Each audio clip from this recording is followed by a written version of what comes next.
2 Raja-Raja pasalnya yang ke-24. Yoyakim Raja Yehuda.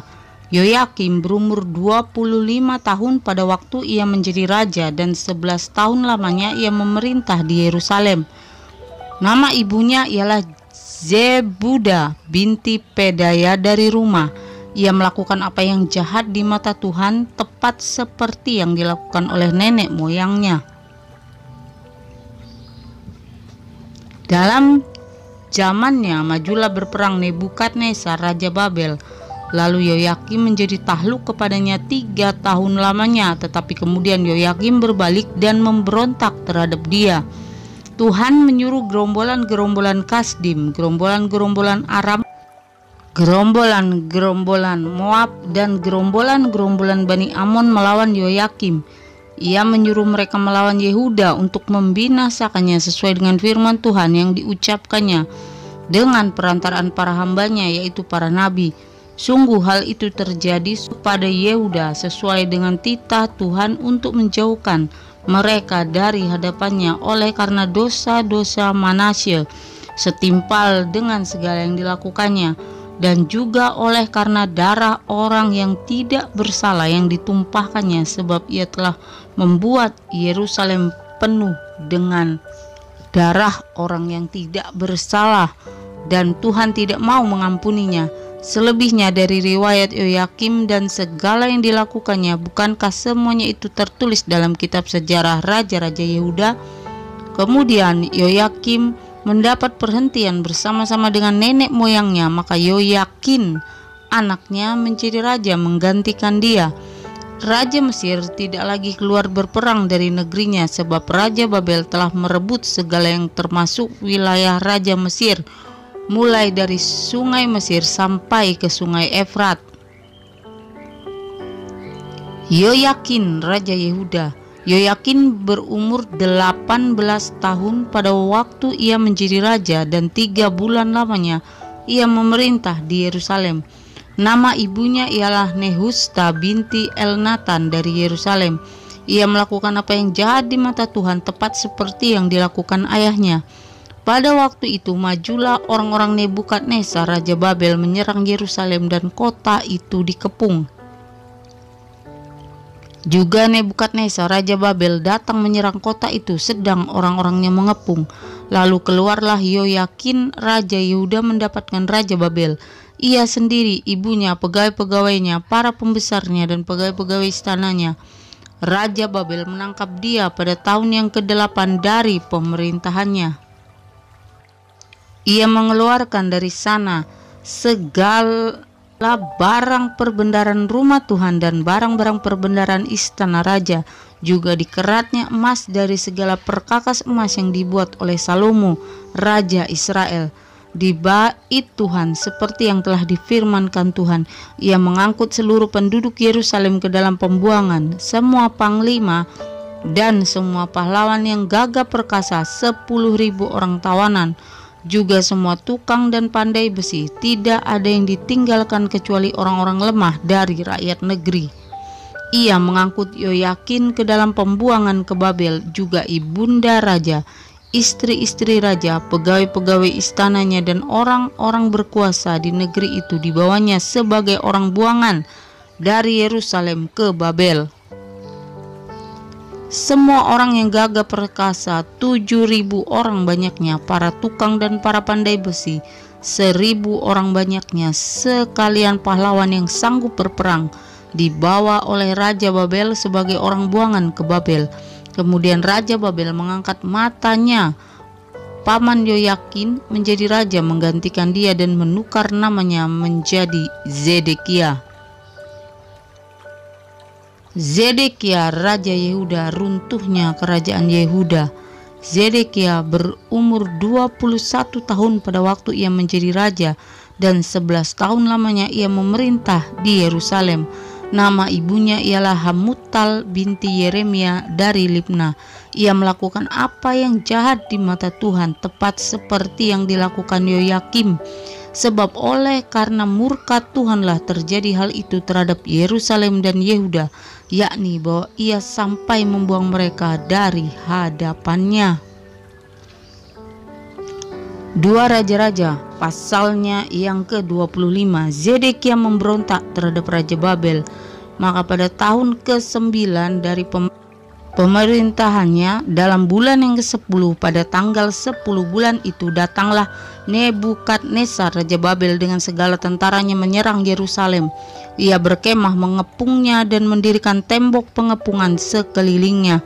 Demikianlah kota itu terkepung sampai tahun yang ke-11 zaman Raja Zedekia. Pada tanggal 9 bulan yang keempat, ketika kelaparan sudah merajalela di kota itu dan tidak ada lagi makanan pada rakyat negeri itu, maka dibelah oranglah tembok kota itu, dan semua tentara melarikan diri malam-malam melalui pintu gerbang antara kedua tembok yang ada di dekat taman raja. Sekalipun orang Kasdim mengepung kota itu sekeliling, mereka lari menuju ke arah Yordan. Tetapi tentara Kasdim mengejar raja dari belakang dan mencapai dia di dataran Yeriko. Segala tentaranya telah berserak-serak meninggalkan dia. Mereka menangkap raja dan membawa dia kepada Raja Babel di Ribla, yang menjatuhkan hukuman atas dia. Orang menyembeli anak-anak Zedekia di depan matanya, kemudian dibutakannya mata Zedekia, lalu dia dibelenggu dengan rantai tembaga dan dibawa ke Babel. Dalam bulan yang kelima pada tanggal 7 bulan itu, itulah tahun ke-19 zaman Raja Nebukadnezar Raja Babel. Datanglah Nebuzaradan, kepala pasukan pengawal pegawai Raja Babel, ke Yerusalem. Ia membakar rumah Tuhan, rumah raja, dan semua rumah di Yerusalem. Semua rumah orang-orang besar dibakarnya dengan api. Tembok sekeliling kota Yerusalem dirobohkan oleh semua tentara Kasdim yang ada bersama-sama dengan kepala pasukan pengawal itu. Sisa-sisa rakyat yang masih tinggal di kota itu dan para pembelot yang menyeberang ke pihak Raja Babel dan sisa-sisa khalayak ramai diangkut ke dalam pembuangan oleh Nebuzaradan, kepala pasukan pengawal itu. Hanya beberapa orang miskin dari negeri itu ditinggalkan oleh kepala pasukan pengawal itu untuk menjadi tukang-tukang kebun anggur dan peladang-peladang. Juga tiang-tiang tembaga yang ada di rumah Tuhan dan kereta penopang dan laut tembaga yang ada di rumah Tuhan dipecahkan oleh orang Kasdim, dan tembaganya diangkut mereka ke Babel. Kuali-kuali, penyodok-penyodok, pisau-pisau, dan cawan-cawan, dan segala perkakas tembaga yang dipakai untuk menyelenggarakan kebaktian diambil mereka. Juga perbaraan-perbaraan dan bokor-bokor penyiraman, baik segala yang dari emas maupun segala yang dari perak, diambil oleh kepala pasukan pengawal itu. Adapun kedua tiang laut yang satu itu kereta penopang yang dibuat oleh Salomo untuk rumah Tuhan, tiada tertimbang tembaga segala perkakas ini.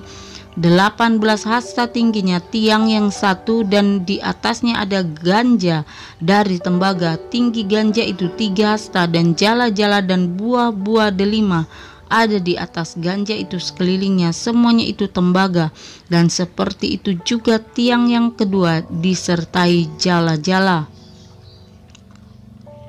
Lalu kepala pasukan pengawal itu menangkap Seraya imam kepala dan Zefanya imam tingkat 2 dan ketiga orang penjaga pintu.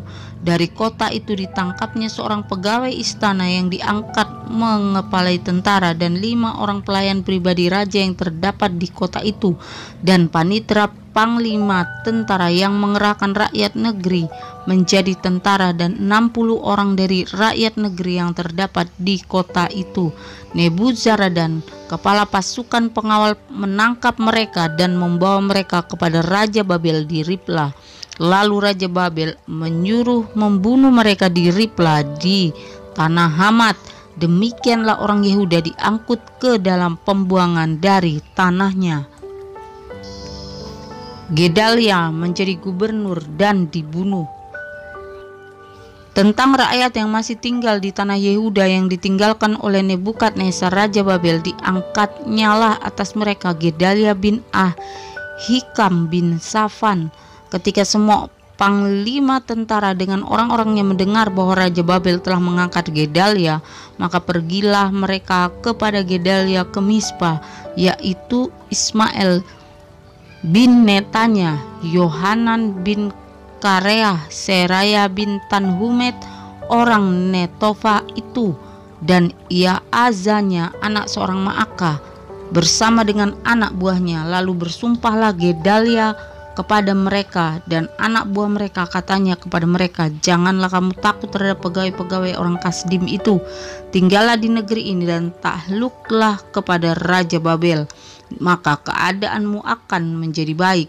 Tetapi dalam bulan yang ketujuh datanglah Ismail bin Netanya bin Elisama, seorang yang asalnya dari keturunan raja, dan 10 orang bersama-sama dengan dia. Mereka membunuh Gedalia dan orang-orang Yehuda dan orang-orang Kasdim yang ada bersama-sama dengan dia di Mispa. Maka bangkitlah seluruh rakyat dari yang kecil sampai yang besar serta panglima tentara, lalu larilah mereka ke Mesir sebab mereka takut terhadap orang Kasdim itu.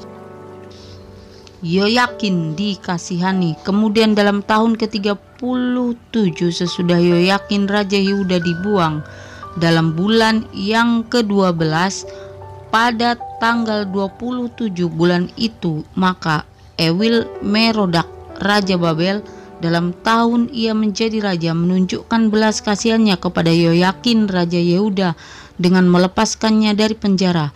Ewil Merodak berbicara baik-baik dengan dia dan memberi kedudukan kepadanya lebih tinggi daripada kedudukan raja-raja yang bersama-sama dengan dia di Babel. Ia boleh mengganti pakaian penjaranya dan boleh selalu makan roti di hadapan raja selama hidupnya. Dan tentang belanjanya, raja selalu memberikannya kepadanya sekadar yang perlu tiap-tiap hari selama hidupnya.